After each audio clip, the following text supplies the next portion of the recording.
पिछली क्लास में हम लोग लगातार प्लांट के cell division, plant growth, plant movement, plant hormone से रिलेटेड बात कर रहे हैं।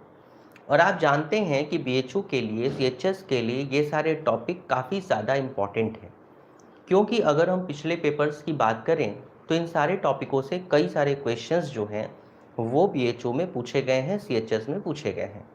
और जैसा कि आप जानते हैं कि सीएचएस के एग्ज़ाम का डेट अभी आने ही वाला है, चूँकि बीएचयू का डेट आ चुका है, सीएचएस का भी कंफर्म नहीं है।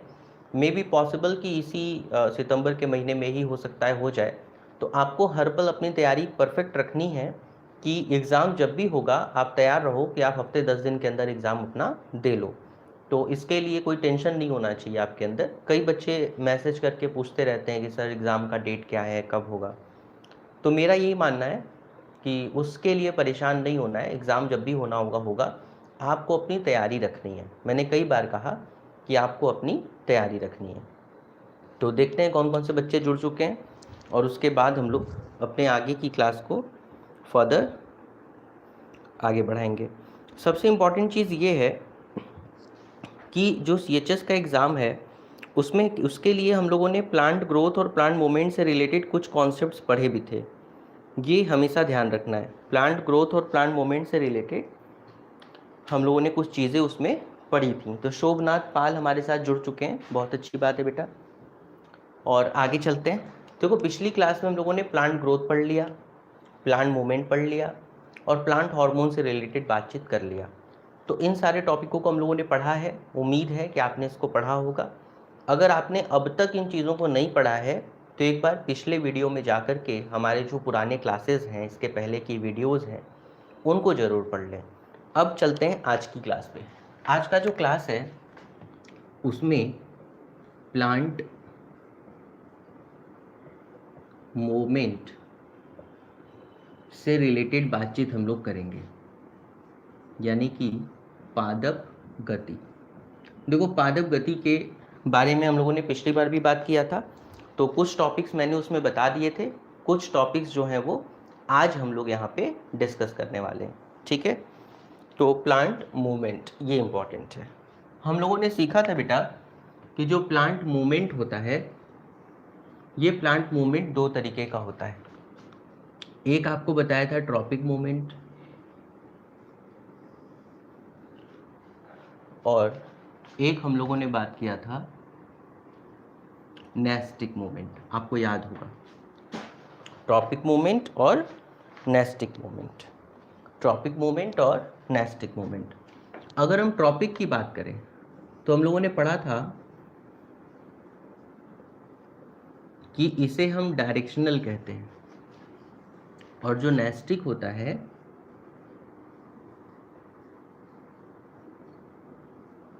इसे हम नॉन डायरेक्शनल मूवमेंट के नाम से जानते हैं। तो एक को हम लोग डायरेक्शनल कहते हैं और एक को हम लोग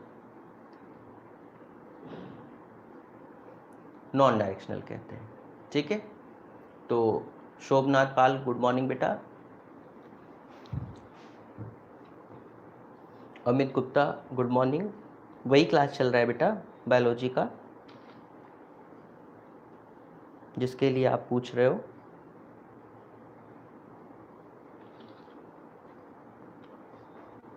ठीक है, तो हमने आपको बताया था कि दो तरह के प्लांट मूवमेंट जो हैं वो होते हैं।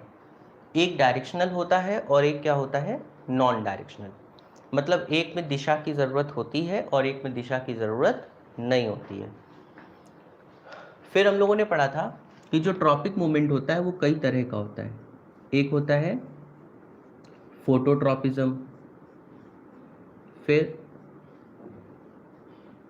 थर्मोट्रॉपिज्म, फिर हाइड्रोट्रॉपिज्म, थिग्मोट्रॉपिज्म, केमोट्रॉपिज्म और जियोट्रॉपिज्म। तो हम लोगों ने अपनी पिछली क्लास में यहाँ तक कंप्लीट कर लिया था। आज की जो क्लास है वो पूरी तरह से बेस्ड होगी नेस्टिक मोमेंट के ऊपर। तो आज की क्लास में हम लोग नेस्टिक मोमेंट से रिलेटेड कॉन्सेप्ट की बात यहाँ पे करेंगे। तो ये ध्यान रखना है कि आज की जो क्लास है वो नेस्टिक मोमेंट पे बेस्ड है, यानी कि नॉन डायरेक्शनल पे, क्योंकि पिछली क्लास में ये हम लोग कवर कर चुके हैं बहुत डिटेल में, बहुत अच्छे से आपको मैंने ये वाला पॉइंट पढ़ाया है। तो मैं एक बार फिर कह दूं, अगर आपने नहीं पढ़ा है तो जाके इसको अच्छे से पढ़ लीजिएगा। तो चलिए स्टार्ट करते हैं अपना नेस्टिक मोमेंट, ठीक है। सो प्रीतिराज गुड मॉर्निंग बेटा, अमित गुप्ता गुड मॉर्निंग। तो ये सारे बच्चे अपने साथ जुड़ चुके हैं। तो बच्चों मेरी आवाज़ तो क्लियर आ रही है ना, जल्दी से मुझे बता दो। और बाकी सभी लोग कहाँ चले गए भाई? आज कोई त्योहार व्योहार है क्या? चलो आगे चलते हैं। बहुत जल्द CHS का एग्ज़ाम होने वाला है, तो बिल्कुल भी ऐसा ना सोचें कि चलो अच्छा है अभी तो हो नहीं रहा है, ऐसा नहीं है। बहुत जल्द एग्ज़ाम शुरू होगा तुम लोगों का। BHU का एग्ज़ाम देखो स्टार्ट हो गया है, डेट्स आ चुके हैं, एडमिट कार्ड आ चुका है। तो अब CHS का भी एग्ज़ाम जो है बहुत जल्द होगा, तो उसके लिए बिल्कुल निश्चिंत रहिए, मन लगा करके पढ़िए। मुझे बताइए जल्दी से मेरी आवाज़ आ रही है कि नहीं, ताकि मैं अपनी क्लास जो है वो आगे बढ़ा सकूं। Prince good morning. ओके चलिए, तो जल्दी से हम लोग अपने आगे की क्लास को कंटिन्यू करते हैं, ठीक है।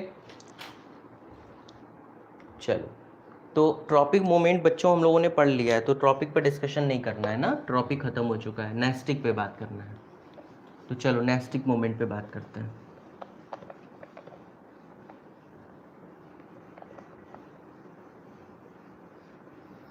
देखो, जब भी तुम नेस्टिक मोमेंट की बात करोगे, इसका क्वेश्चन बहुत पूछा जाता है, क्योंकि इसमें ना बहुत कंफ्यूजन होता है बच्चों को, तो मैं इसीलिए इसको आपको पढ़ाने की कोशिश कर रहा हूँ। तो हम लोग आज पढ़ने जा रहे हैं नेस्टिक मोमेंट।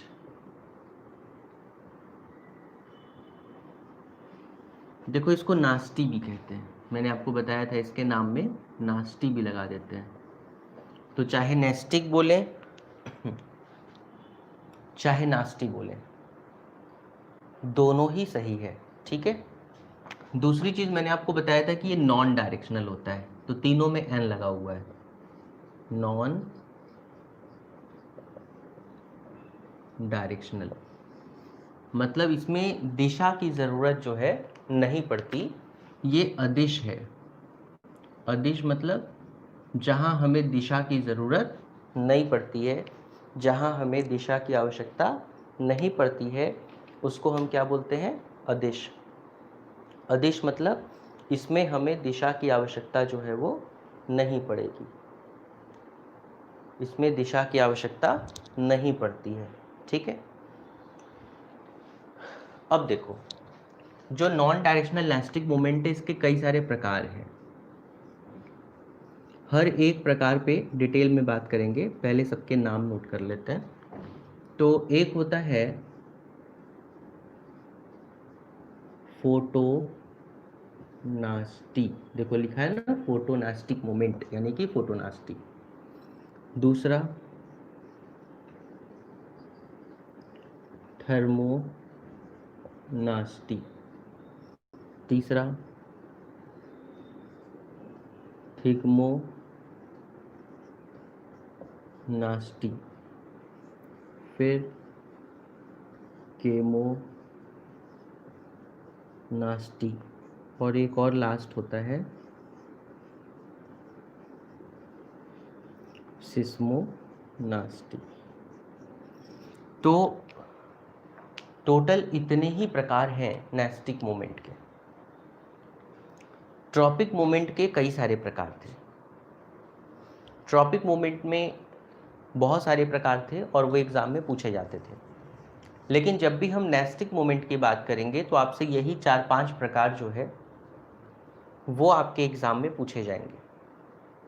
आपको ये 4-5 प्रकार अच्छे से रटे होने चाहिए, याद होने चाहिए, ताकि आप एग्ज़ाम में इसको बता सको। तो पहला कौन सा है? फोटोनास्टी। दूसरा है थर्मोनास्टी। तीसरा है थिग्मोनास्टी। फिर केमोनास्टी, और फिर है सिस्मोनास्टी। मैं आपके कमेंट्स जो हैं वो लगातार देख रहा हूँ अपने पीसी पे, तो सभी बच्चों को यहाँ तक समझ में आ गया। आदर्श यादव, गुड मॉर्निंग बेटा। प्रीतिराज, अमित, प्रिंस, आदर्श, सुमित, अमित, शोभनाथ, ये सारे बच्चों को बहुत बहुत गुड मॉर्निंग। तो बच्चों देखो, आगे की चीज़ हम लोग पढ़ने जा रहे हैं, यहाँ तक के बारे में हम लोगों ने डिस्कशन कर लिया है। देखो, फोटोनास्टी की बात करें तो ये किसकी वजह से होता होगा? जैसा कि नाम ही क्लियर है, लाइट की वजह से। लेकिन जैसा कि हम बात कर रहे हैं, ये अदिश है, मतलब इसमें दिशा से मतलब नहीं है। जैसे कि ट्रॉपिक मोमेंट हमने पढ़ा था, तो वहाँ सूरजमुखी के बारे में पढ़ा कि सूरजमुखी को सूरज की दिशा से मतलब था, सूरजमुखी को सनलाइट से मतलब था। क्यों? क्योंकि जो सूरजमुखी होती थी वो सनलाइट के हिसाब से चलती थी, जिधर जिधर सन घूमता था सूरजमुखी घूमती थी, तो वहाँ डायरेक्शन से मतलब था। लेकिन यहाँ पे किसी भी केस में डायरेक्शन से मतलब नहीं होगा, ये बात गांठ बांध लेनी है। ये पूरी तरह से नॉन डायरेक्शनल होता है, पूरी तरह से नॉन डायरेक्शनल होता है, इसीलिए इसका नाम है नेस्टिक मोमेंट। नेस्टिक मतलब कि नॉन डायरेक्शनल, जहाँ पे दिशा की ज़रूरत नहीं है। अभी समझा देते हैं। थर्मो का मतलब क्या होगा? टेम्परेचर। थिग्मो का मतलब टच, छूने पे। केमो का मतलब केमिकल, बहुत सारे जो केमिकल होते हैं उसकी वजह से। और सिस्मो का मतलब होता है वाइब्रेशन। अभी एक एक करके सब पे हम लोग डिस्कशन करने की कोशिश करेंगे, ठीक है? जल्दी से स्क्रीनशॉट ले लो, नोट कर लो, तो आगे चलते हैं, ठीक है? राहुल यादव भी अपने साथ जुड़ गए, बहुत अच्छी बात है। तो चलो एक एक करके सबको समझते हैं। तो सबसे पहली हेडिंग है फोटोनास्टी, ठीक है? नोट कर लिया सबने? मुझे बता दो पहले यस सर लिख के। तुम सब बच्चों ने यहाँ तक स्क्रीनशॉट ले लिया, नोट कर लिया, तो फिर मैं आगे चलूँ, ठीक है? राहुल भी आ गए, बहुत अच्छी बात है।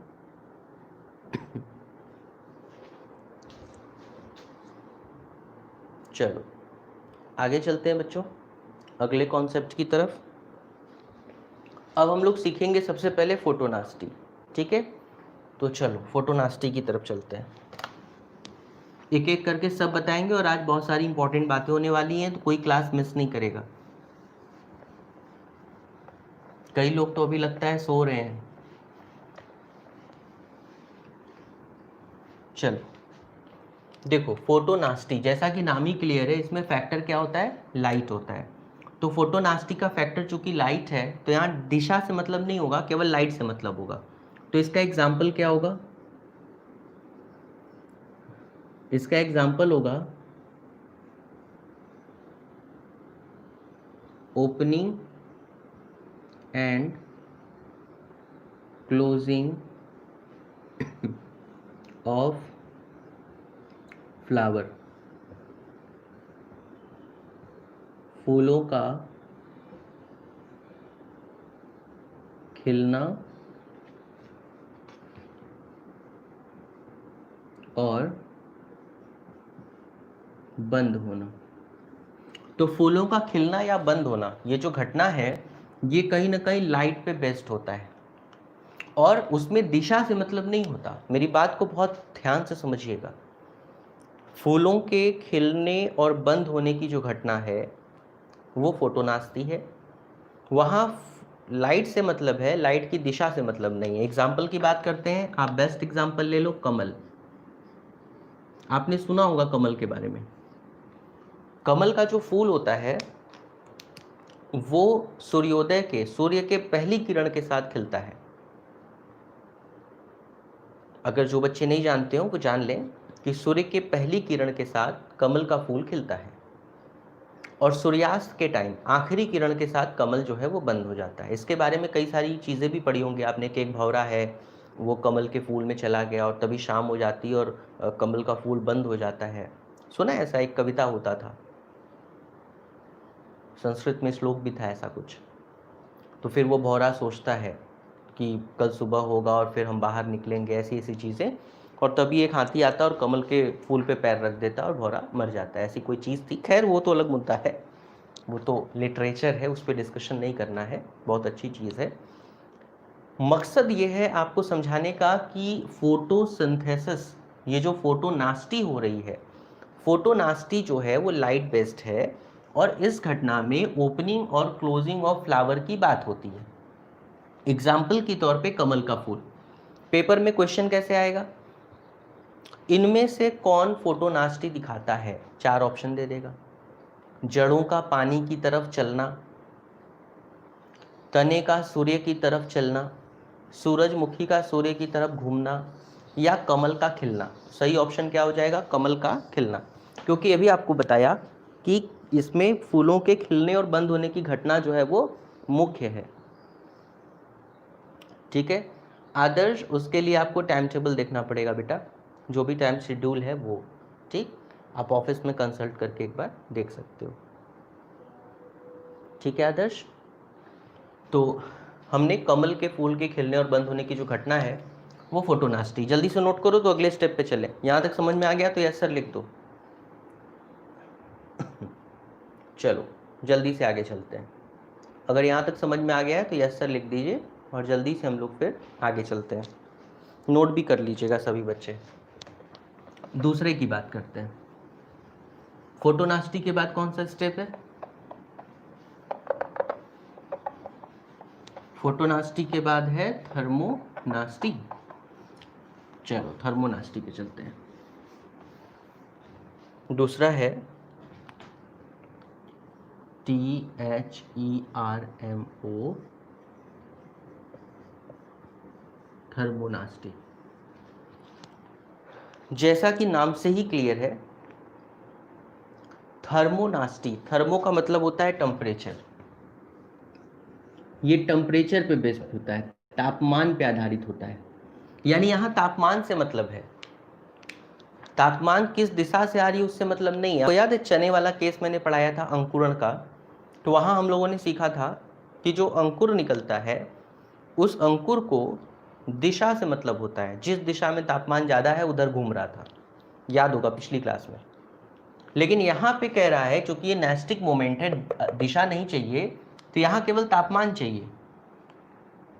मेरी बात को बहुत ध्यान से समझिएगा, दिशा नहीं चाहिए, केवल तापमान चाहिए। तो ये याद रखना है कि तापमान चाहिए, दिशा नहीं चाहिए। हर बात में ध्यान रखना है कि दिशा नहीं चाहिए। इसका एग्जाम्पल क्या है, इसके एग्जाम्पल में भी आप ले सकते हो फूलों का खिलना। कैसे, कुछ फूल देखो रोशनी पे बेस्ड होते हैं, जैसे कमल सूर्योदय के साथ खिलता है, सूर्यास्त के साथ बंद होता है, सनराइज के साथ ओपनिंग होती है, सनसेट के साथ क्लोजर होता है। लेकिन कुछ फूल जो है ना वो तापमान पे खिलते हैं। जैसे मैं एग्जांपल देता हूँ, जरा ध्यान से सुनिएगा। आपने हैबिस्कस, रोजा चाइनेंसिस नाम का जो फूल होता है, जिसको आप गुड़हल कहते हैं, उस फूल को देखा होगा। अगर उस फूल की कली को लेके आप नॉर्मल किसी जगह रख दो तो वो कली खिलती नहीं है, सूख जाती है, देखा होगा। अगर उसकी कली को लेकर के ऐसे किसी टेबल पे कहीं भी रख दो तो सूख जाएगा, खिलेगा नहीं। लेकिन अगर उसको तुम पानी में डाल दो तो आप देखोगे कि वो खिल जाता है। ऐसा क्यों? क्योंकि पानी में उसको वो टेम्परेचर मिल पा रहा है जो उसको बाहर के एनवायरनमेंट में नहीं मिल पा रहा है। पानी के अंदर तापमान जो है वो 20 डिग्री से कम है, बाहर का तापमान 20 डिग्री से ज़्यादा है, तो कहीं ना कहीं ये तापमान बेस्ड है। इसीलिए फूल जब पौधों से जुड़े रहते हैं तो वहाँ पे उनका तापमान कंट्रोल कर लिया जाता है। तो कई सारे ऐसे फूल हैं जो तापमान बेस्ड होते हैं, जैसे जैसे गुड़हल हो गया,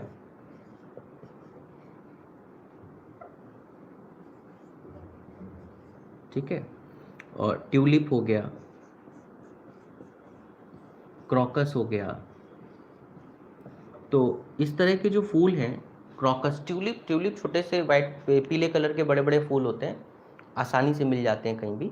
तो क्रॉकस, ट्यूलिप, गुड़हल, ये सारे फूल जो है ना ये तापमान बेस्ड होते हैं। आपने देखा है रात में कुछ फूल खिलते हैं, रात में चमेली है, बेला है, तो ये सब क्या है, कुछ फूल ऐसे हैं जो लाइट बेस्ड होते हैं और कुछ फूल ऐसे हैं जो तापमान बेस्ड होते हैं। ठीक है, तो ये दूसरा टॉपिक था अपना थर्मोनास्टी। चलते हैं तीसरे की तरफ। इसको नोट कर लो, स्क्रीनशॉट ले लो। तीसरे की तरफ चलते हैं। तीसरा है थिग्मोनास्टी।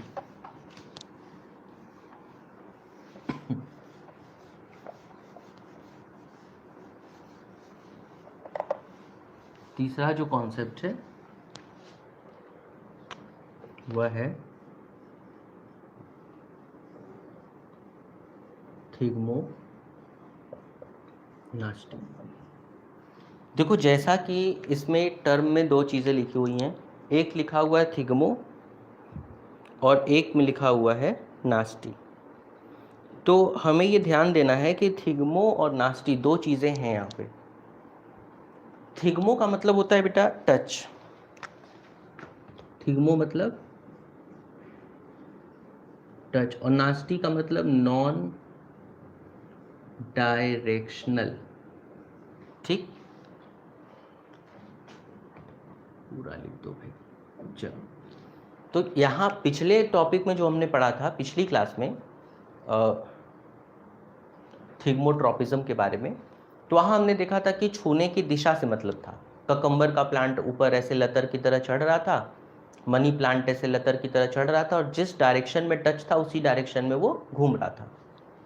यहाँ पे भी टच से है लेकिन नॉन डायरेक्शनल है, मतलब टच तो है लेकिन उस टच के डायरेक्शन से कोई मतलब यहाँ पे नहीं है। तो ये कैसे होगा? नॉन डायरेक्शनल टच का जो एग्जाम्पल है वो क्या है? वह है इंसेक्टिवोरस प्लांट। जितने भी कीट भक्षी होते हैं,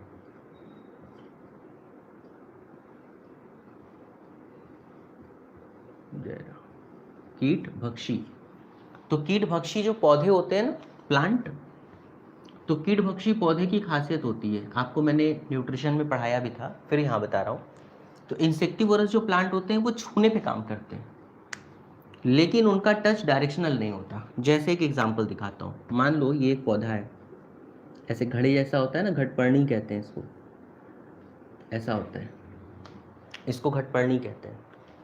यहाँ क्या होता है कि कोई भी कीड़ा अगर इसके पास आए तो इसके अंदर से बहुत अच्छी सी स्मेल आती है, और उस स्मेल को सूंघते ही जो कीड़ा है वो फटाक से उस घड़े के अंदर चला जाएगा। मेरी बात ध्यान से सुनना। जैसे ही ये कीड़ा इसके अंदर जाएगा, ये ढक्कन क्या हो जाता है? बंद, और अंदर से पावरफुल एंजाइम आते हैं जो इसको खा जाएंगे, डाइजेस्ट कर जाएंगे।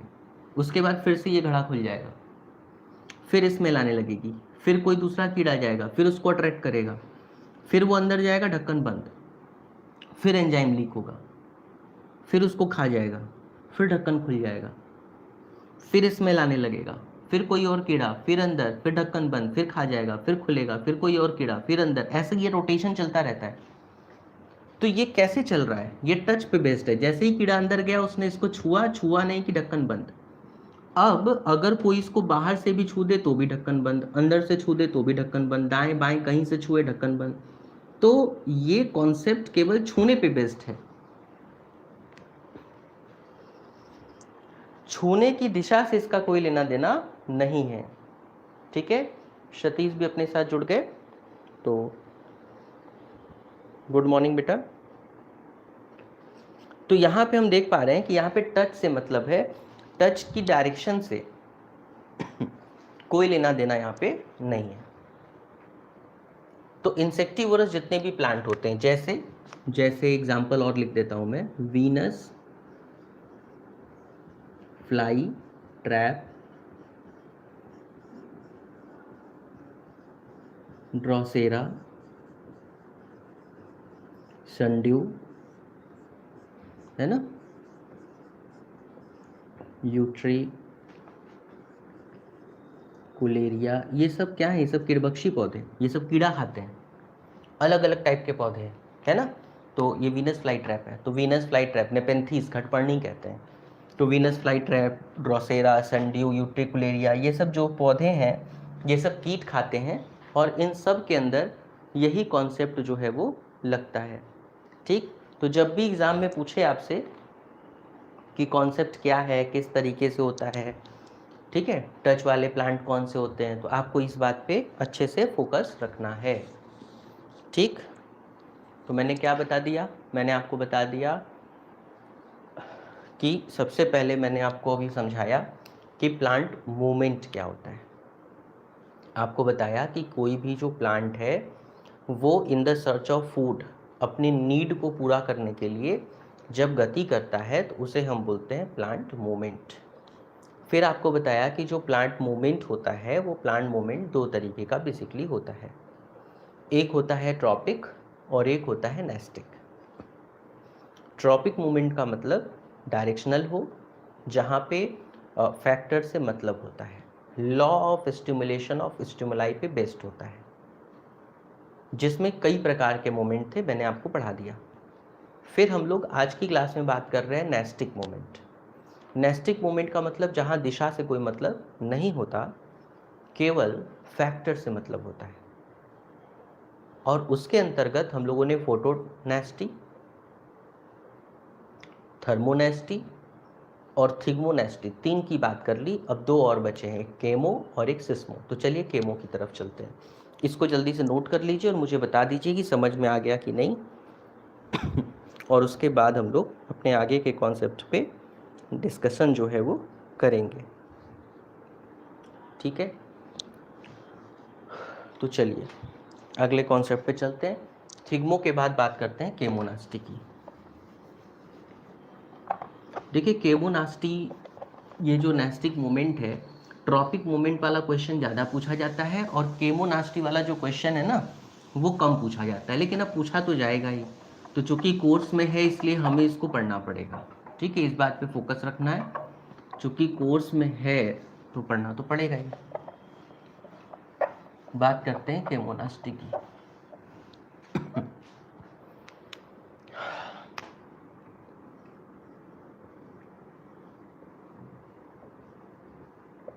देखो जैसा कि नाम में ही है केमो, मतलब ये किस पे बेस्ड होता है,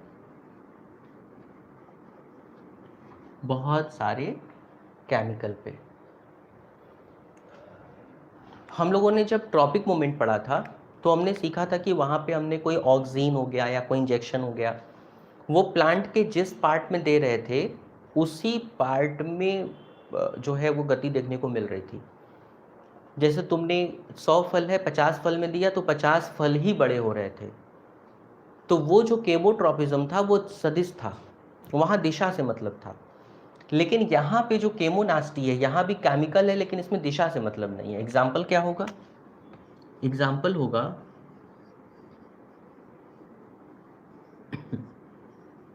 मैन्योर एंड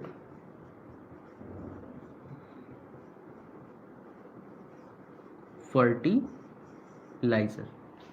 अगर हम मैन्योर और फर्टिलाइजर की बात करें तो जितने भी मैन्योर हैं फर्टिलाइजर हैं इनकी अगर हम बात करें तो मान लो ये कोई क्रॉप फील्ड है, क्रॉप फील्ड समझते हो ना, खेत, ये बहुत सारे पौधे हैं उसमें, सपोज कर लो इसमें हम फर्टिलाइजर मिट्टी में डाल दिए, ये फर्टिलाइजर है, ये हमने मिट्टी में डाल दिया, तो क्या ये खाली जड़ों को मिलेगा या पूरे पौधों को मिलेगा, तो आपका आंसर क्या है, खाली जड़ को मिलेगा या पूरे पौधे को मिलेगा। सही ऑप्शन क्या है, ए या बी, कमेंट बॉक्स में बताइए सही ऑप्शन क्या है। ये फर्टिलाइजर मैन्योर खाली पौधे को, जड़ को मिल रहा है या पूरे पौधे के हर भाग को फायदा देगा, जड़ तना फल फूल पत्ती सबको फायदा देगा। जल्दी चुन के बताइए ए या बी, सही ऑप्शन क्या है।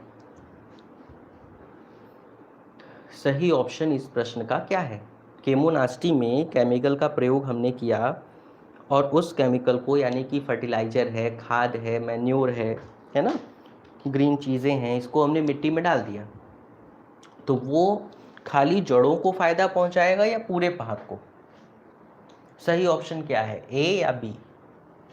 तो जैसा कि मैं देख पा रहा हूँ कुछ बच्चे जो हैं वो अलग अलग बताते जाएंगे, तो सही ऑप्शन इसमें क्या है, बी। ये फायदा पूरे पौधे को देगा। आपने देखा है किसान खाद डालता है, यूरिया डालता है तो पूरे पौधे को मिलता है, ऐसा थोड़ी ना खाली जड़ को, जड़ के माध्यम से पूरे पौधे को पहुंचा।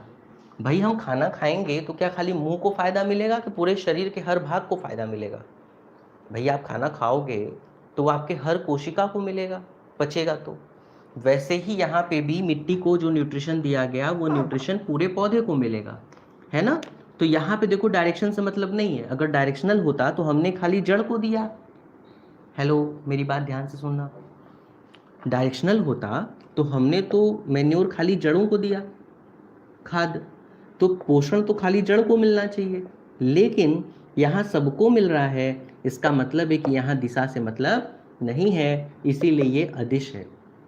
जबकि अगर हम केमोट्रोपिज्म की बात करें तो वहाँ पे आपने जिसको दिया, जैसे इसको अगर आप दिए होते, इस भाग को दिए होते केमिकल, तो फायदा बस इसको होता। इसीलिए जिस फल में इंजेक्शन डालते हैं वही फल बड़ा होता है, और वो केस क्या होता है, केमोट्रोपिज्म का, जो कि पिछली क्लास में पढ़ा दिया है। आज पढ़ रहे हैं केमोनास्टी। यहाँ पे डायरेक्शन से मतलब नहीं है, तो जड़ों में जो भी न्यूट्रिशन दिया गया वो सारे पौधे को मिलेगा। ठीक है, बहुत आसान तरीके से बता दिया है। आई होप कि सबको समझ में आ गया होगा, ये बहुत अच्छी बात है। ठीक है, इतना आसान कहीं नहीं दिया है, खुद का बनाया हुआ तरीका है कि इजीली अच्छे से इसको समझा जा सके। ठीक, प्रिंस ने आंसर भी दिया है, बी, बिल्कुल सही बात है। अब चलते हैं आखिरी वाला पढ़ने, उसके साथ ही प्लांट मूवमेंट कंप्लीट हो जाएगा, दैट इज कॉल्ड सिस्मोनास्टी। और आपके दिमाग में क्वेश्चन होगा कि सर अभी तक तो छुई मुई वाला केस ही नहीं आया, है ना, तो क्या छुई मुई प्लांट मूवमेंट में है भी कि नहीं है। आ जाओ देख लेते हैं छुई मुई का पौधा प्लांट में है कि नहीं।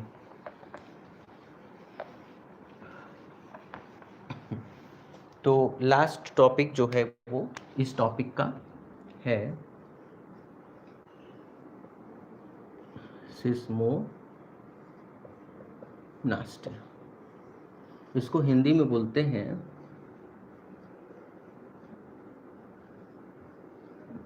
कंपानुपुंजन। ठीक है, देखो ये कंपन की वजह से होता है, वाइब्रेशन।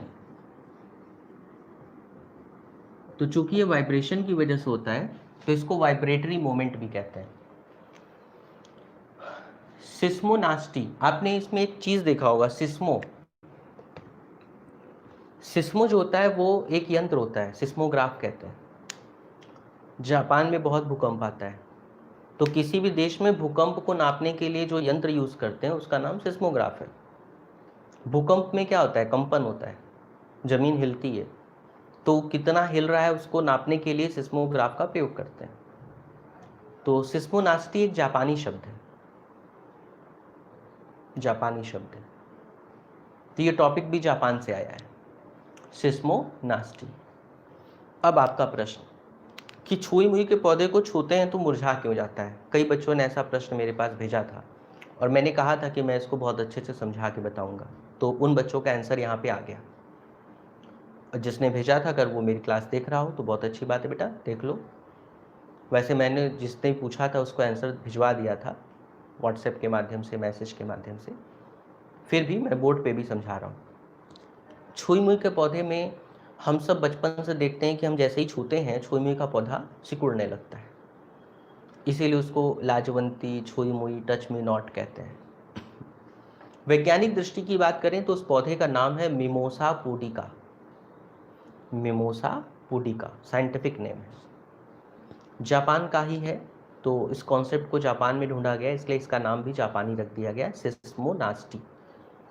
एक बात गांठ बांध लीजिए कि छुई मुई के पौधे में जो गति होती है वो छूने की वजह से नहीं होती, टच की वजह से नहीं होती है, वो कंपन की वजह से होती है, वाइब्रेशन की वजह से होती है। छूने की वजह से नहीं होती, कंपन की वजह से, वाइब्रेशन की वजह से होती है। इसीलिए छूने वाला दो केस मैंने पढ़ाया और उस दोनों केस में छुई मुई के पौधे का नाम नहीं है। इसीलिए बीएचयू और सीएचएस में या किसी भी बायो के कंपटीशन में छुई मुई का क्वेश्चन पूछा जाता है और बहुत सारे लोग उसको छूने वाला कॉन्सेप्ट समझ करके ऑप्शन में जो टच वाला ऑप्शन होता है उसको ले लेते हैं, जबकि ये गति टच वाली है ही नहीं, ये गति वाइब्रेशन की है, वाइब्रेटरी मोमेंट है, कंपन की गति है। हिंदी में कंपानुपुंजन कहते हैं, इंग्लिश में वाइब्रेटरी मोमेंट कहते हैं, एंड दैट इज कॉल्ड सिस्मोनास्टी। तो आइए इस पे डिस्कस करते हैं कैसे होता है ये। एक बार मैं पहले बता दूं आपको, फिर बोर्ड पे समझाता हूँ।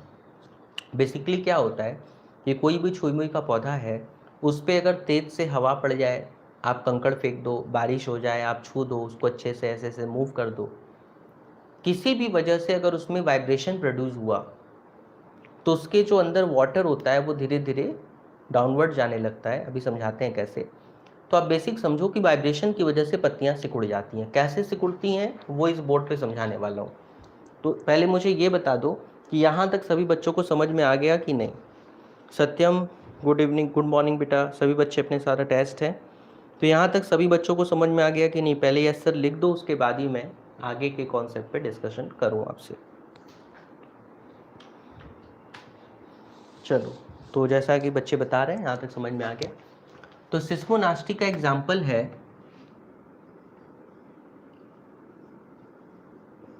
छुई मुई का पौधा, इंग्लिश में बोलते हैं मिमोसा पुडिका। ठीक है, अब देखो होता क्या है। मान लो ये छुई मुई का पौधा है, इस पौधे के अंदर छोटे छोटे गड्ढे होते हैं। अभी बहुत बेसिक लैंग्वेज में सीखो, आगे की क्लास में जाओगे तो इसको और डिटेल बताया जाएगा। अब मान लो ये इसकी पत्तियां हैं,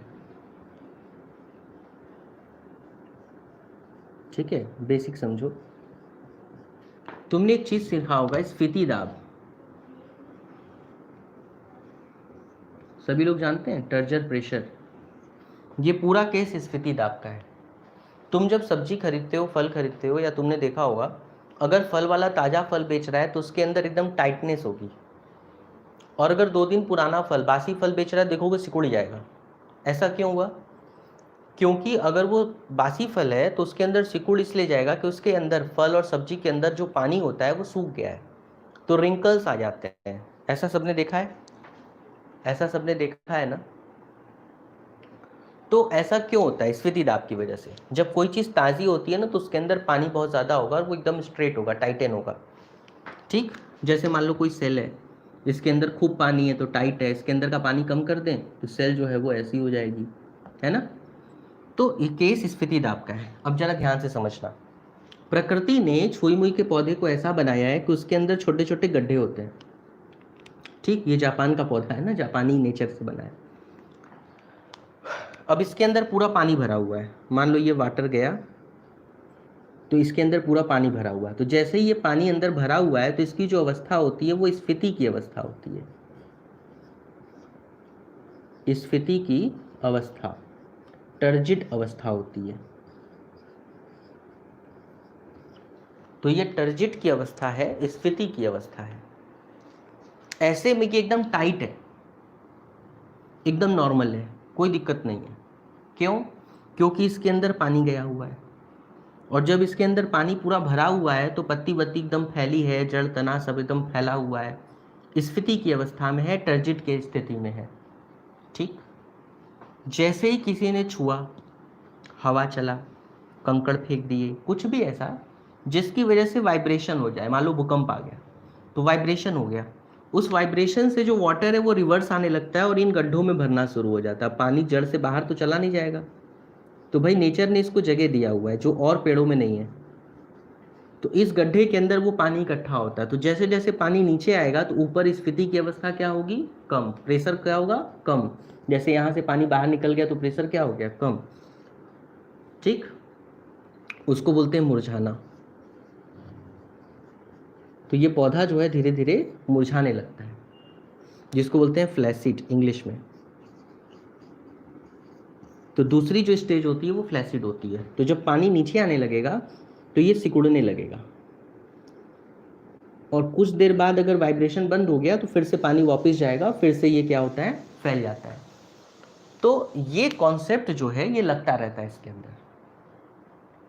तो पेपर में आपसे कई बार ऐसा प्रश्न पूछा है कि छुई मुई का जो पौधा है उसमें क्या होता है, तो आप बताएंगे कि छुई मुई के पौधे में सर सिस्मोनास्टी होता है। क्या बोलते हैं? कंपानुकुंचन। क्यों होता है? वाइब्रेशन की वजह से। साइंटिफिक नेम क्या है? Mimosa pudica. नॉर्मल कौन सी अवस्था होती है? स्फीति की अवस्था। किस पे बेस्ड है? स्फीति दाब पे बेस्ड है। क्या होता है इसके अंदर? छोटे छोटे गड्ढे होते हैं। नॉर्मली पानी भरा हुआ है, सब कुछ ठीक है। जैसे ही कोई वाइब्रेशन हुआ, चाहे वो छूने की वजह से हो, चाहे वो कंकड़ फेंकने से हो, तो उसमें पानी नीचे आने लगता है, इन गड्ढों में भर जाएगा, तो पौधा मुरझा जाएगा, जिसको बोलते हैं फ्लैसिड की अवस्था। और कुछ देर बाद पौधा जो है वो अपनी जगह नॉर्मल हो जाता है। तो ये कॉन्सेप्ट है। अब कुछ बच्चे ऐसा कहते हैं कि सर ये छूने की वजह से ही तो हो रहा है।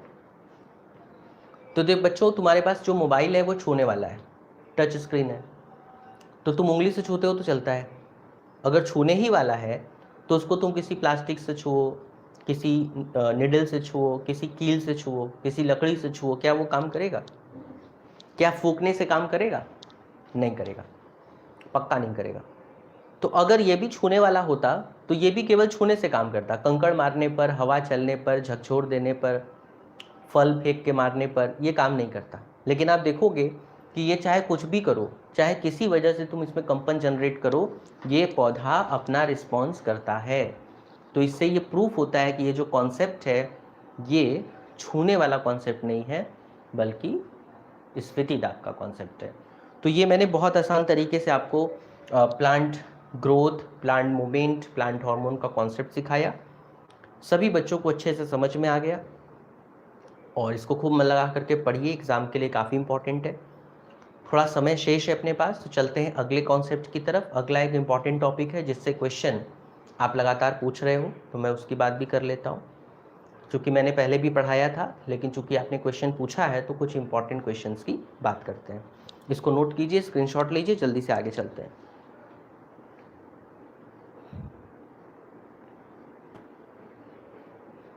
ठीक है, उसके बाद हम लोग आगे बातचीत करेंगे।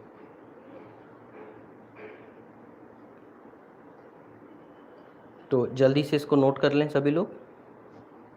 तो छुई मुई के पौधे का कॉन्सेप्ट अगर एग्ज़ाम में आएगा तो सभी बच्चे जो है वो कर लेंगे।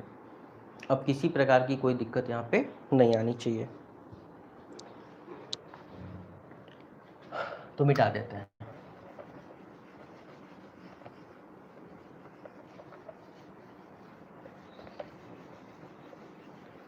एग्ज़ाम के दृष्टि से काफ़ी इम्पोर्टेंट था ये,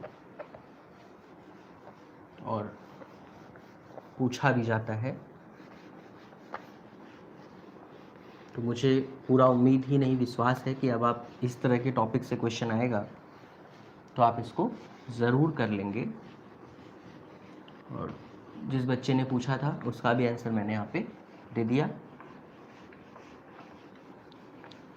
अब अगला जो कॉन्सेप्ट हम लोग डिस्कशन करेंगे वो भी एग्ज़ाम के लिए काफ़ी इम्पोर्टेंट है। चूँकि क्लास में आगे बढ़ूँ इसके पहले मुझे ज़रा ये बता दो कि प्लांट टिश्यू की खोज किसने की थी? Who discovered plant tissue? जल्दी से, बिना खोजे, बिना जांचे, बिना देखे, जल्दी से आंसर दो। देखो कौन कमेंट बॉक्स में सबसे पहले बताता है,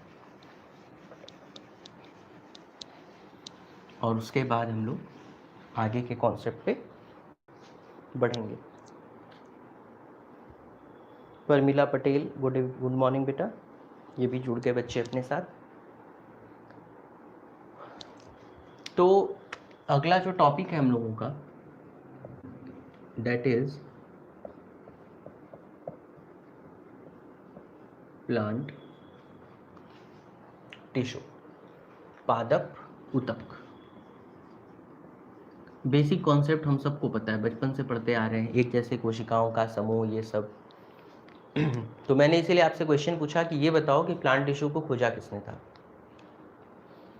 प्लांट टिश्यू से काफ़ी सारे क्वेश्चंस एग्जाम में आते हैं, तो आज हम लोग उन्हीं सब चीज़ों को सीखने की कोशिश करेंगे।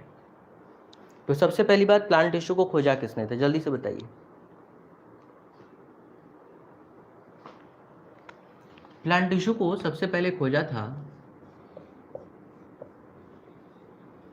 गॉटिलेब ने। पूरा नाम गॉटिलेब हल्बर्ट था, तो गॉटिलेब खाली याद रखो, काम हो जाएगा। 1898 में सबसे पहले साइंटिस्ट थे, जर्मन साइंटिस्ट थे गॉटिलेब। इन्होंने प्लांट की जो लीफ है, पत्ती, उसका अध्ययन किया, और अध्ययन के बाद बताया कि पौधों में ऊतक नाम की एक चीज़ होती है जिसको हम टिश्यू कहते हैं। तो टिश्यू का परिभाषा क्या निकलता है? Group of cell which are similar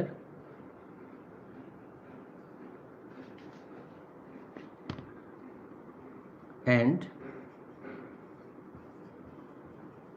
same. इतना लिखना चाहें तो आप इतना मत लिखिए ज़्यादा, आप सीधे लिखिए ग्रुप ऑफ सेल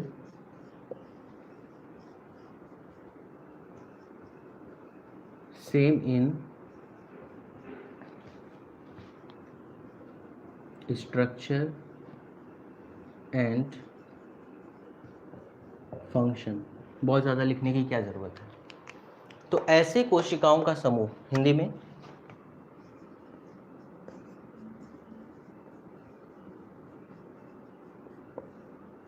कोशिकाओं का समूह जो कार्य और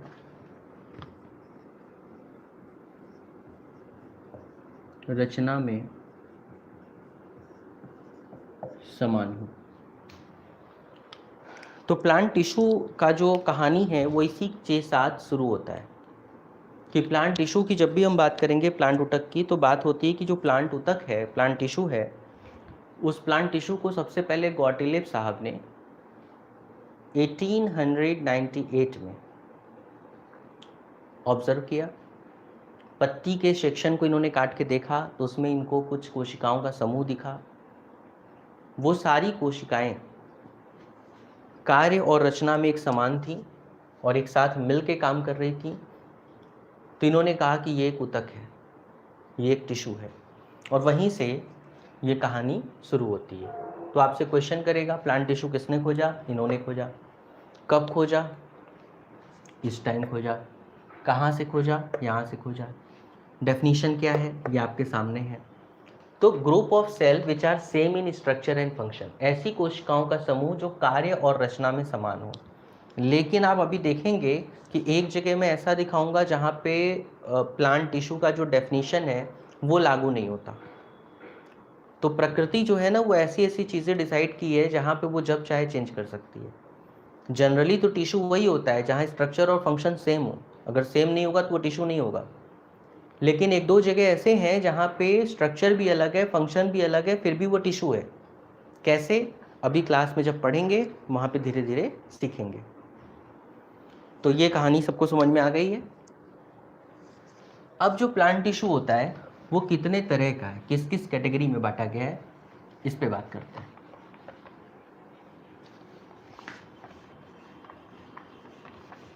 प्लांट टिश्यू का जो कैटेगराइजेशन है उस पे बात करते हैं।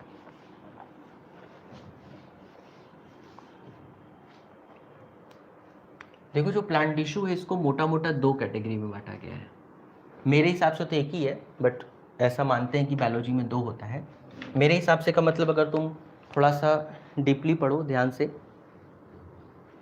तो आप देखोगे कि ये दो तरह के, एक ही होता है मेन मेरिस्टेमेटिक, हिंदी में विभज्योतक, और दूसरा होता है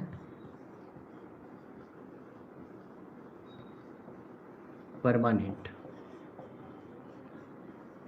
स्थायी।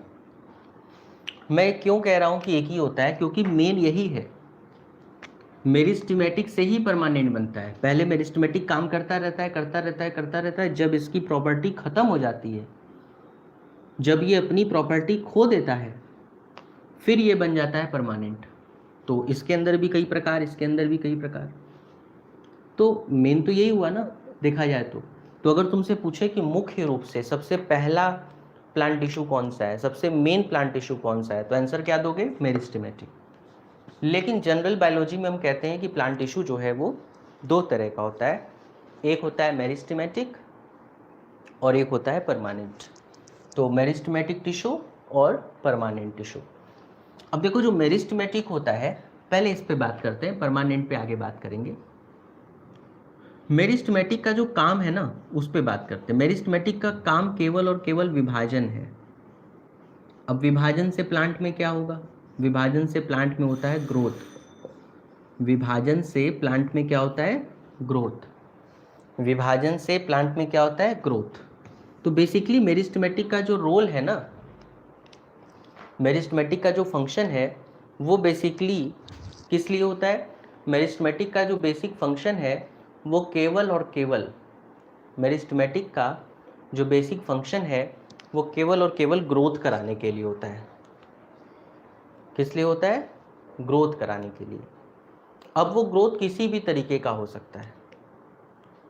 अब वो ग्रोथ किसी भी तरीके का, किसी भी तरह से हो सकता है, लेकिन कौन कराएगा? मेरिस्टेमेटिक। केवल विभाजन करेगा। मेरिस्टेमेटिक न तो कोई संग्रह करता है, न कोई संरचना देता है, न आकार देता है, न आकृति देता है। तो क्वेश्चन बहुत आसान है। जब भी तुमसे बोल दे कि ग्रोथ कौन कराता है? मेरिस्टेमेटिक। और ग्रोथ के अलावा बाकी जितने काम हैं,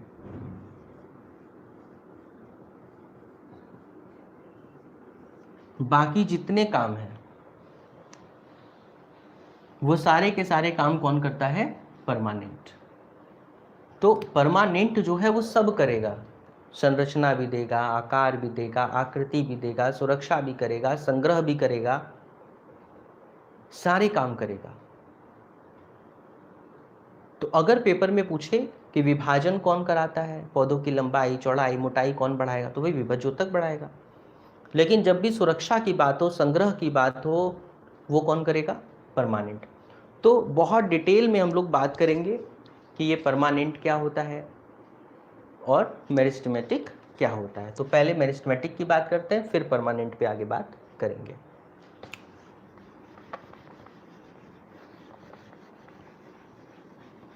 देखिए, जैसा कि नाम ही से क्लियर है, विभज्योतक। विभज्योतक का जो मतलब होता है, इस पे अगर हम ध्यान दें तो विभज्योतक जो है वो तीन तरह की होती है। एक होती है एपिकल, एक होती है लेटरल, और एक होती है इंटर कैलरी। इस पे आगे बात करेंगे ना, अभी नहीं। Apical, lateral, inter calorie. ये जो एपिकल होती है ये लंबाई बढ़ाती है। सीधा सीधा याद रखिए, लंबाई बढ़ाती है, जड़ तना दोनों में लंबाई। लेटरल जो होती है ये मोटाई बढ़ाती है, मोटाई, थिकनेस। और जो इंटर कैलरी होती है ये भी लंबाई बढ़ाती है। कैसे देखते हैं? देखो, मान लो ये कोई पेड़ है, सपोज कर लो, तो एपिकल को ए मान लेते हैं। तो इसका जो टिप है ना, जड़ और तने का, इस टिप पे एपिकल पाया जाता है। तो पेपर में कई बार पूछा जाता है कि एपिकल कहाँ पाया जाएगा। तो जड़ और तने के बिल्कुल टिप पे, शीर्ष वाले भाग पे क्या पाया जाता है? एपिकल। शीर्ष वाले भाग पे क्या पाया जाएगा? एपिकल। शीर्ष वाले भाग पे क्या पाया जाएगा? एपिकल। और ये लंबाई बढ़ाता है, जड़ और तना दोनों का। तो एपिकल कहाँ पाया गया? स्टेम में भी पाया गया और रूट में भी पाया गया, दोनों में पाया गया। लिटरल की बात करें, मान लो ये जड़ है, ये तना है, स्टेम, ये रूट है, हार। तो इसकी मोटाई बढ़ाता है। ये जो मोटाई है ना, गोलाई, इसको बढ़ाएगा। जैसे जैसे पौधा लंबा होगा मोटाई भी तो बढ़ेगी। मोटाई ना बढ़े, खाली लंबा हो जाए तो लकड़ी की तरह टूट जाएगा। तो मोटाई बढ़ाने का काम लिटरल करता है। ये भी दोनों में पाया जाता है, रूट में भी और स्टेम में भी। इंटर कैलरी, इंटर कैलरी पाया जाता है यहाँ। ये जो आप देख रहे हो इस तरीके से होता है ना, ये जहाँ से शाखाएं निकलती हैं, इन शाखाओं को बोलते हैं नोड। और जो बीच में स्पेस होता है उसको बोलते हैं इंटर नोड। ये सब बहुत पहले भी मैंने बताया था प्लांट मूवमेंट के टाइम पे, प्लांट मूवमेंट वाली वीडियो में भी बताया है। चूँकि यहाँ पे बात हो रही है इसलिए मैं बता रहा हूँ। तो नोड और इंटर नोड के बीच में क्या पाया जाता है? Inter calorie. याद करना बहुत आसान है, यहाँ भी आई लगा है, यहाँ भी आई लगा है, तो इंटर नोड, इंटर कैलरी। ठीक, ये केवल स्टेम में पाया जाता है। क्यों? क्यों भाई? क्योंकि रूट में इस तरीके के ब्रांचेस नहीं होते। ऐसा कोई ब्रांच रूट में नहीं होता तो रूट में ये नहीं पाया जाता। तो यहाँ से कई सारे क्वेश्चन बीएचओ में, सीएचएस में आपसे पूछे जाते हैं। क्या पूछेगा? मेरिस्टेमेटिक टिश्यू कितने प्रकार का होता है? एपिकल होता है, लेटरल होता है, इंटरकैलरी होता है। एपिकल कहाँ पाया जाता है? शीर्ष पे। कहाँ? जड़ और तने दोनों में। क्या करता है? लंबाई बढ़ाता है। देखो 5-6 क्वेश्चन हो गया। लेटरल क्या करता है? मोटाई बढ़ाता है। किसकी? जड़ और तने दोनों की। ठीक, ऐसे। इंटरकैलरी क्या करता है? ये भी लंबाई बढ़ाता है, लेकिन केवल तने में, जड़ों में नहीं पाया जाता।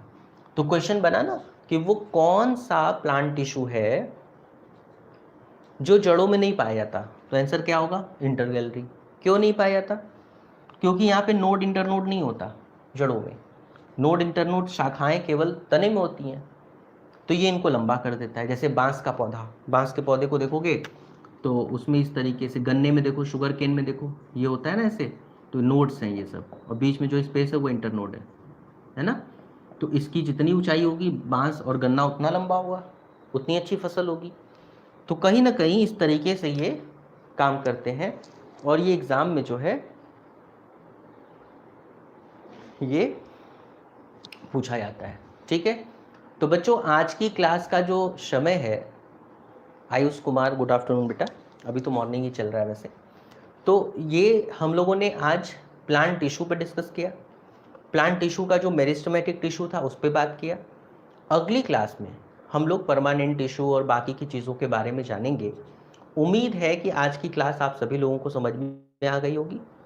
क्लास को बहुत बारीकी के साथ, गहराई के साथ देखिए, समझिए, डिसिप्लिन के साथ मन लगा के पढ़िए।